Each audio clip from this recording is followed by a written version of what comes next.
అందరికీ నమస్కారం అండి.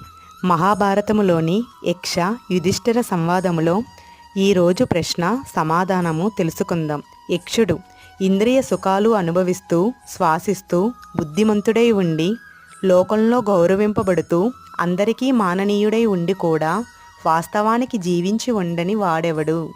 యుధిష్ఠిరుడు.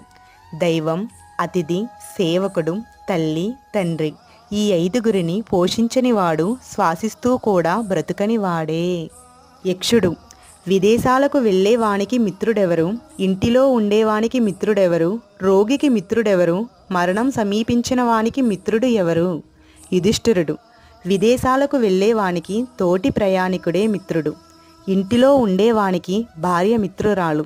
వైద్యుడు రోగికి మిత్రుడు. దానం మరణించేవానికి మిత్రుడు.